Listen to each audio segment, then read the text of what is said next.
Welcome back, everyone. Welcome back. Okay. I didn't have my OBS on screen, so I couldn't tell it started recording. So you were just saying that, it made a comment about Starbucks opening up a bunch of stores and then shutting them down. And I said, that's because nobody likes Starbucks anymore. And you disagreed and then followed up with that you've never been to a Starbucks in your life. I don't drink coffee, Jeff. But Starbucks doesn't really have much for me, man. Is Starbucks still really big where you're at? No, every college girl with her Uggs is sitting in Starbucks every day. Huh. So I will tell you, when Starbucks was in its heyday, I went and got a part-time job at a Starbucks, and I had never had Starbucks coffee in my entire life. But I started working there before I had my first anything from Starbucks. Is after I started working there, which I thought was kind of crazy. Starbucks coffee is terrible, absolutely terrible in my opinion. Oh shoot! Oh god! No! Get away from me! Get away! And you get away too. Thank you. They have very good lattes, very good, frappuccinos, things like that. But their coffee itself is just atrocious in my opinion. And I could not believe after working there. Bye, Guude. I'm so fucking tired of bringing shitty ass, stupid ass, goddamn trench. I fucking hate that man to ever come help us. I don't know why he decided to come over here and build a stupid fucking trench. I think this is twice now. I really think this is his long-term prank. It's I will just dig an atrocious hole that's completely not OSHA regulated, around the place where they have to do all this work and watch the shit unfold, and he's winning. Of the prank wars, Brian is winning. He's gotten me killed twice now with a stupid fucking trench. I know. I don't understand why he did it. The only explanation I have is that he was doing it for a prank. Because it doesn't make any sense to me either. What did you say his original explanation was? Oh, if you cut out a trench at the outside, digging in is easier. It's the same number of fucking blocks. No matter how you look at it, it's digging the same number of blocks. I don't get it. I don't understand.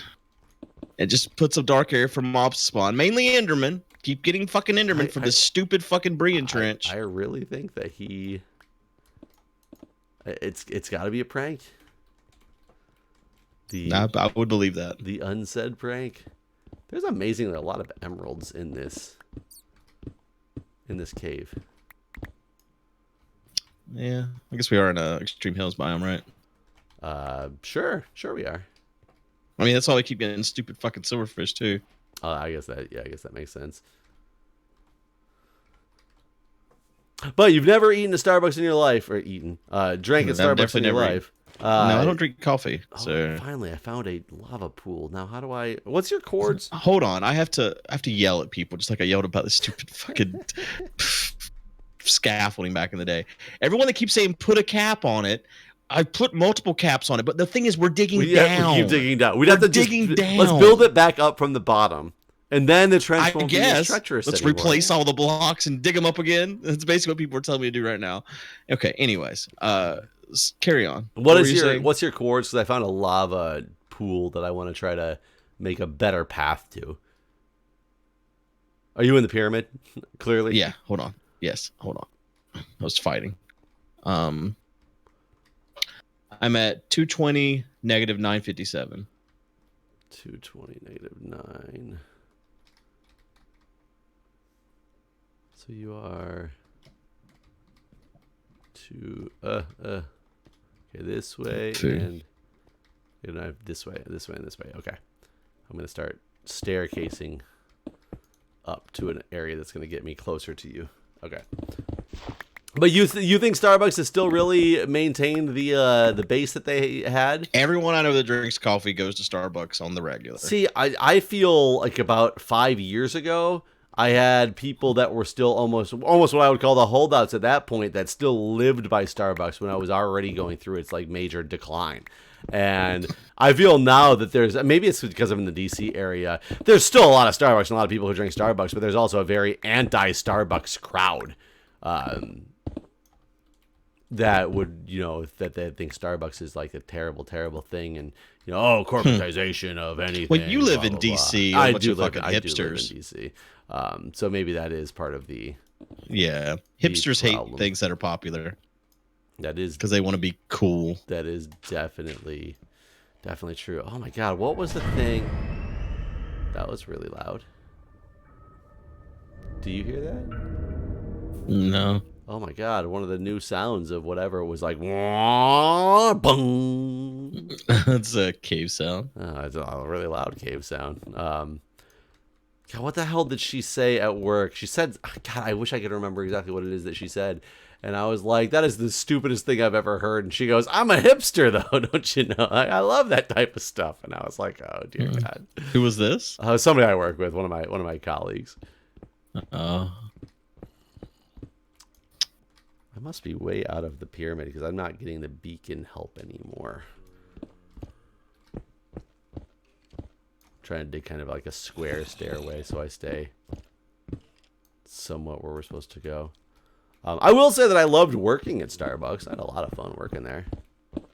But I also enjoyed That's a job you've never mentioned before, I'm pretty sure. I worked at Starbucks. It wasn't for very long, but I did work at Starbucks. That was kind of an interesting job because I picked it up as a part-time job when I worked for the CIA because I was bored. I was in an area, like I was in college and I was in an area where I didn't know many people, and I would literally go to work and then come home and like sit around because, I was 19 years old working for the government in a town that I wasn't by, and I didn't work with a bunch of like people around my age. So I was just like, well, I got to do something to like meet people. So I went and picked up a part-time job at Starbucks. And it was funny because I went and applied, and the store manager who was interviewing me at the time, he's looking at my resume, and my resume at the time. Did you turn off our beacon, or did someone else turn off our beacon? No, I told you I lost my beacon abilities when I was down here. Oh, I guess Brienne's taking his beacon back because he's butthurt. Wait, did he just take it now? Yeah. Oh, is he okay? Is that going to help the trench? Like that'll help the ghost blocks, but not the trench. This is just what Brienne does. He gets all butthurt and then he does things like that. Oh, okay. Thanks, Brienne. It's appreciate it. You're a gentleman and a scholar. He's taking his ball and going home. That's okay. Your mom's calling. So the God, I ran out of torches here. The store manager is interviewing me, and he's looking at my resume and stuff, which, like I said, it was nothing special at the time because it's I'm 19 years old. I dug my way way out of the pyramid somewhere. I just popped up on the surface. Well, you missed. Okay, the pyramid's over there, so I didn't miss by that much, but I didn't hit it by that much either. And he's looking at my stuff, and he goes, "Oh, you're only here," because I was only in the Virginia area. I was living in Michigan, still going to college, and I was only living in Virginia for a 3-month period while I worked, and I was back in college for 3 months, and I was back at work for 3 months, and back in college for 3 months. Like that was what my schedule was. And he was like looking, and he goes, "I really want to hire you, but I can't because you're only going to be here for the next 11 weeks at this point because because I was very open and honest with what my my ability was and what I had to do." And I was like, I said, I completely understand. Like, that makes sense. It's hard to hire somebody who's going to be here for a short period of time. And I was trying to, say, oh, but I pick up things really well. Like, I don't think it'd be a problem. And he's going on and just saying, this job, like the standard orientation period for this job is 3 months. He's like, the quickest I've seen somebody get through it is like, 6 weeks or whatever. By the time, even if you got through it like the fastest you possibly could, the quickest you're off of orientation is, you have 6 weeks left and then you're gone again. Like it's almost like a waste of time. And he wasn't saying it like in a mean way. He was saying it in a very did he? There's phantoms. Yeah, I heard him. I just got in bed and jumped out of bed. But somebody took the stairs away. Was that you? What stairs? Or was that Brienne? From the stairs down? Yeah. From the way that we're not supposed to go in anymore? Yeah. That's the way we're not supposed to go in anymore, Jeff. But did you take them down? Because I'm at the top. Yeah. Okay, just wondering. Because I told you I missed the pyramid, It's right. that means I'm up here fighting phantoms, but it's okay. I got it. Don't worry. I got it. I'll go all the way back to our island and walk through the proper way. Okay. You know, You do that. You're supposed to. just to make sure. And it was the only interview that I've ever literally had, and I was like, okay, this guy's clearly like he's being realistic and not gonna give me a job. And he said, but you came all the way out here, which was like it was like next door to where I lived, or like a half a mile down the street from like where I lived, so it was like a 2-minute drive or whatever. And he's like, but you came all the way out here. He's like, sit down, let's just chit chat, let's like have a cup of coffee. So I guess I'm lying. The first time I had the coffee was during my interview. It wasn't after I worked there. It was during my interview there. So I was like, I'm not gonna turn down like a free Starbucks coffee or whatever. And this guy seemed cool. Like, I'll bullshit with him for a minute. And as I'm talking to him, it was one of those moments where I thought for a minute I was going to be a salesperson in my life, but clearly I'm not necessarily good at being a salesperson for like big things. But the way he started talking to me, I was like, holy shit. I was like, I literally have the opportunity to pitch myself right now to this guy because we're just sitting here chilling and like drinking coffee. So we're randomly bullshitting about life and just stupid shit with, life, nothing to do with working.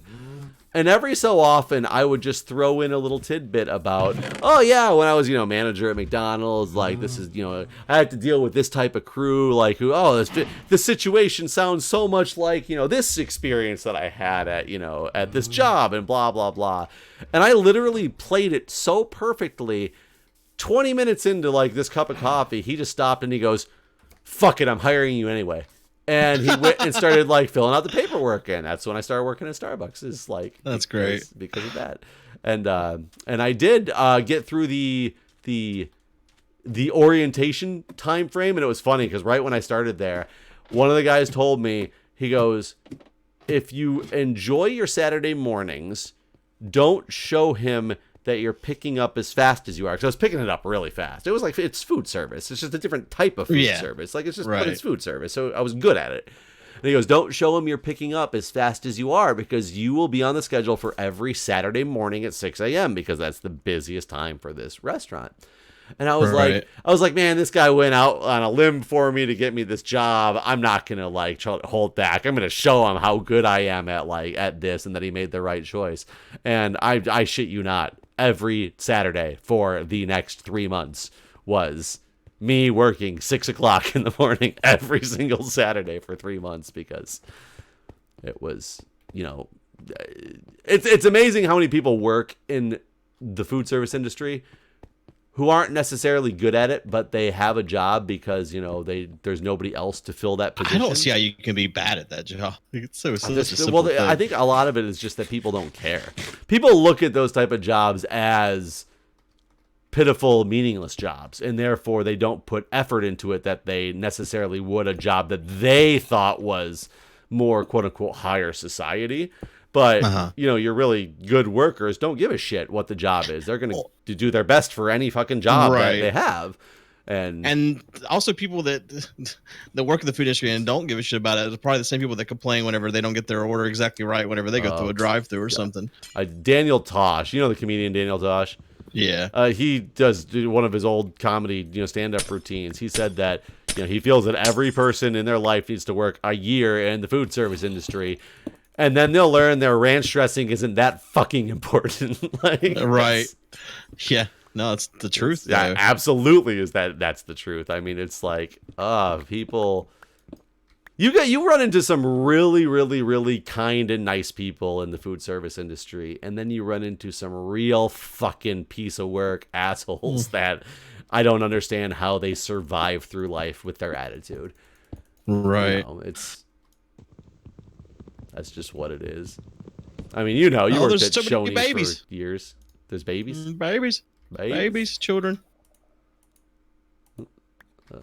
Coming out of Brienne's gaping hole. But it's okay. We have a beacon to protect us. Oh. So the beacon didn't protect us. That's all right. We can get another beacon. We never should have taken one from an Indian giver, I guess. I thought Paul's was the only Indian on the server. I just think it's funny. Like, he's literally watching your stream, and then he's like came and stole the beacon. Yep. It's special. That's okay. Oh, Brienne. Is he commenting at all, or is he just? He commented once, claiming that he had nothing to do with the murder. Oh, I was gonna say claiming he had nothing to do with the hole. Then who dug the hole? But no, he is the hole guy. God, it's so hard to work, especially trying to do these walls with a big fucking hole right here.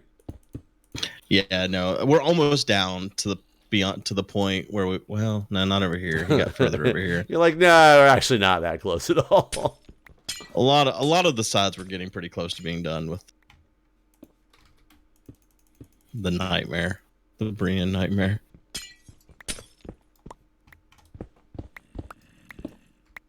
Trying to make sure I don't dig a block down too far and fall in this stupid thing.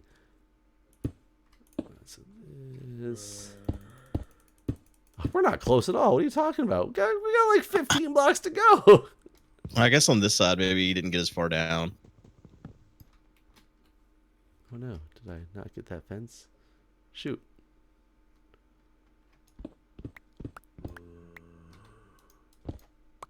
Hey, where's that fence? Oh, there it is. So why did you end up quitting your job at Starbucks? Oh, I didn't quit. My 3 months came to an end of when I worked there. Well, the thing is, I had to go back. So part of and this was really messed up. Part of the reason that I convinced him to hire me was that I was going to be back as well in 3 months. You know, it wasn't just that you're going to teach me this and I'm going to go away. Like, I'm going to leave for 3 months, but then I'll be back again and I will continue this job.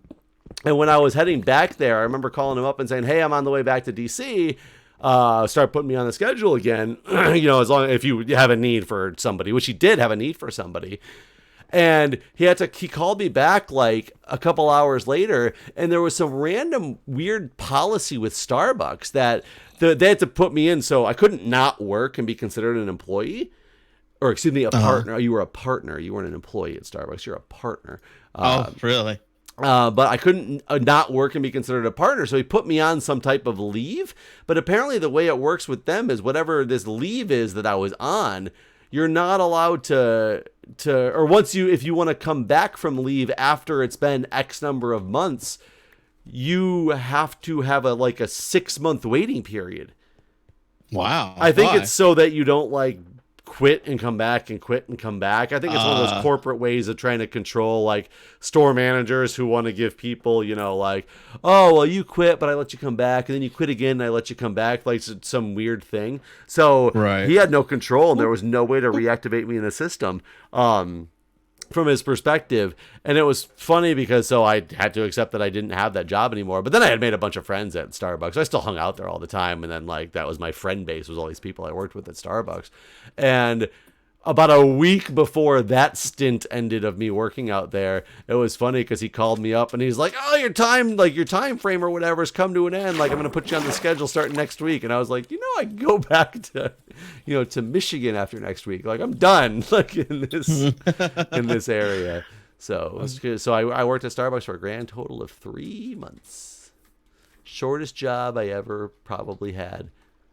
Hell, I never had a job for less than a year, actually. Yeah, I'm trying to think if I've had any other job. I worked at a party store. That's what we used to call them in Michigan. The liquor stores and stuff are called party stores. But this one had a pizzeria in the back. So I worked when I was 15, making pizzas at this place. And shit, I still think I worked there for 2 years as my full-time job, or a year and a half as my full-time job. And then I was still come pick up when he needed help on days that I had off in the middle of the week if he needed help for the lunch rush or whatever. So I probably worked for this guy for 3 years total. Had a paper route for a year and a half. Really? I don't know if I've ever had a... How did you deliver papers? Were you on a bike? Oh, no, this was terrible because this paper route was considered... when they advertised these paper routes, there was driving routes and walking routes. Because, I lived in the country and all, so driving routes were, a need, but I was 14 at the time. I didn't have I didn't have a car, so I had to sign up for this walking route one, and this walking route was not a walking route. It was probably 10 miles, a loop of 10 miles that included all these businesses and residential stuff. So after the first time my dad drove me to so he could understand what the route was and what I was dealing with, and like know where I would be when I was out working in case something happened. And he decided at that point that he was just going to drive me every time I had to go deliver these papers. It was only a twice a week paper. It wasn't a daily paper. And so he drove me for the route because he thought it was absolutely ridiculous that they advertised this thing as a walking route, because it still took us driving. It was probably like 3 hours to drive and deliver all these papers. A lot of that time is like parked and like walking up a couple sets of streets and coming back to the car and moving to the next set. But God, a walking route, I couldn't have even carried all those papers with me for the walking route. That's what I was about to ask you. Like, how the hell did you carry? No, like, we kept them in the back of my dad's Bronco, because then I'd go refill up my little paper sack, when I. So it was basically like a walking route that your dad drove you to every time. Yeah, and he would actually deliver papers for me on one side of the street, because otherwise it would have just been forever for me to go up one side of the street and then down the other side of the street. So he would deliver on one side of the street. I was driving the car kind of up, and because their houses are really far apart too in this area. It's not like there was like a subdivision where it was just like walking like row houses and throwing papers out there. It was fucking, acre lots and things like that walking through. So it was absolutely ridiculous. And I think my paychecks were like $47 every time. That was my next question. Yeah, is what'd you get? It was so I used to do ridiculously cheap. I can't find the hole that gets me down to the lava, by the way. I'm aimlessly wandering looking for that hole. I used to prime tobacco, and that was like get up at like prime 4 o'clock tobacco? in the morning. Yes. Like you like rolled machines cigarettes? don't pick our tobacco. You know that, right? Oh, like I thought you meant like rolling cigarettes. No, the picking of tobacco and curing it, hanging it in barns to cure all that type of stuff. None of that's done by machine. It's all done by hand.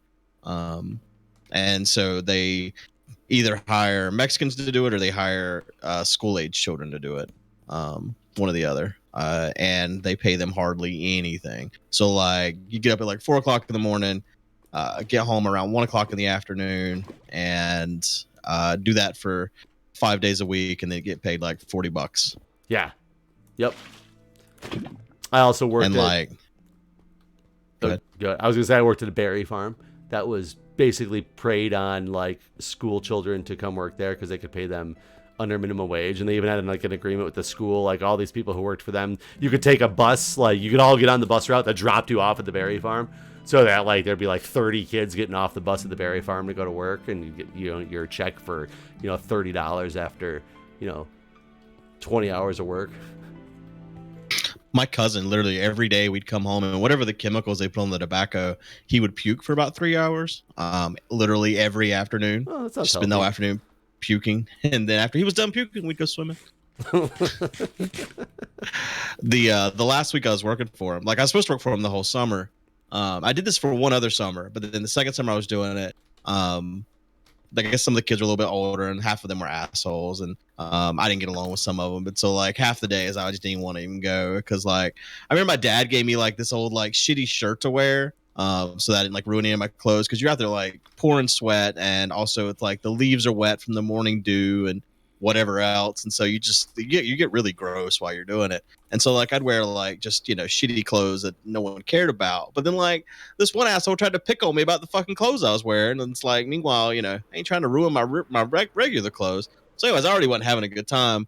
But then the last paycheck I got, the guy literally left a fucking envelope of coins in my door. It was like probably about $7, and this is after a whole fucking week. And then the next Monday, he's out there beating on my door at 4 o'clock in the morning, wanting to know where I'm at. And I finally come to her. I'm like, fuck you. I ain't never coming back to work for you.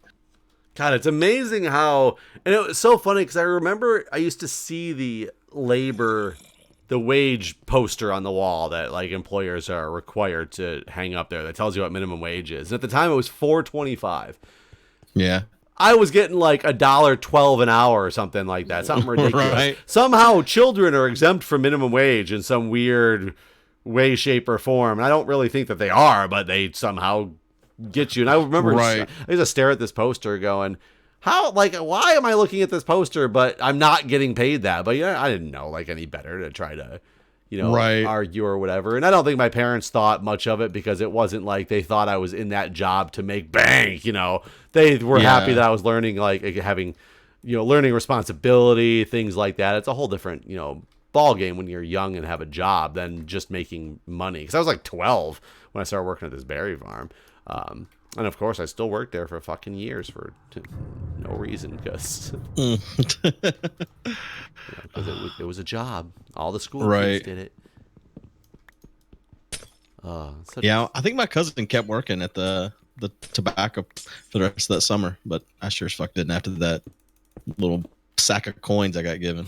And when I asked him about it too, he was like, "You were lazy last week." And I was like, "So you're gonna dock my pay for I don't think that's also legally I can't just tell my employees, you didn't really live up to what I expected you to live up to. Therefore, I'm not gonna pay you as much as you hired in at." I don't think it works like that. The fuck is this? I don't know what this is. All right, I would tell you. It's just a damn hole in the wall over here.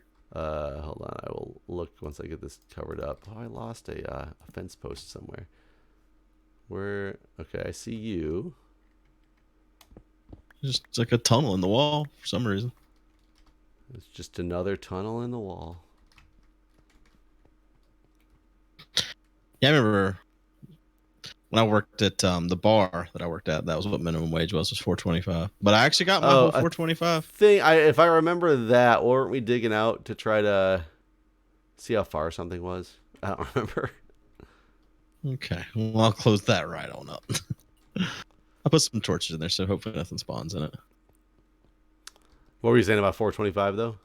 Yeah, that's when I first started working. That's what minimum wage was for me as well. It's $4.25. Yeah, $4.25. It's kind of funny to think about now. It's like sad, and it's good that things are increasing for people, clearly, because But it's not by much. It's like minimum wage is only $7 now, right? You're right. Well, in certain areas, it's like up to 15. Like it depends on what area you're in, because there's local minimum wage changes. But yeah, federally things are different. But I still kind of have this basis in my mind of what I made, like $4.25, or when it raised to like $5.15, and all that stuff, and kind of a basis for what do I think I need to make in the future in a career, But it's kind of based on the fact that, okay, if you start minimum wage is this much, then this is what I want to make as an adult, because that seems, like a good amount. Right. And the more and more they raise minimum wage, and I'm like, man, the pay that I'm getting, although it seems good on paper, especially for my thought process from back then, it's really not nearly as good as I was expecting percentage wise compared to what I used to think. It's still shocking to me how little minimum wage has gone up over the last 10 years or 20 years. It is kind of baffling how minimum wage has literally gone up. Because the price of living sure as fuck hasn't slowed down. Yeah, but it is weird that federal minimum wage is like 7 something or other, but you have these local minimum wages that it's like 15. Well, that's Jeff, a significant fucking difference, Whatever you've done over here, Jeff, was a mistake. The world is on fire. Is it because I didn't have a fence to close that up? Yeah. Oh, well then. But so that takes away your concept then. Well, no, you can't have any top exposed. Did you have a top exposed? No, there was just a bottom exposed. Huh. And that's what I was going to say. That's why it takes away your thought process, because it was literally everything except the very bottom fence. Oh, well, I guess it's a top or bottom then. Oh God, we gotta stop this. Stop this. It'll be fine. That's gonna just go around the whole thing, man. This is fine. Gotta cut this off and make some new. Oh God. It's totally fine. Yeah, so I guess it can burn the bottom side of a block as well. Well, at least we know now. We just know we cannot take anything out of it. I don't know if is that enough, or is that going to be... I guess you could wait to pour the lava in until we're all the way down to bedrock. Oh, I guess that's shit. I didn't even think about that, because we want these to go the whole way, huh? I guess we just have to cap. We'll have to cap them until we get down to bedrock, because yeah, that's fine too. Yeah, but look at this wall, the one that has both of them on there. I like it. Looks pretty good. Yeah, I like it. Looks good. It's Gotta figure out the corners, which you might not even need anything in the corners, really. God, oh god. Jeff, you've got a fire. I went away from this in a hurry. There. I didn't cap the bottom here is why. There. Well, we're out of time, so I hope everyone has enjoyed. Well, everybody, thanks for watching, and we will see Thank you so much. next time. We'll see you next time.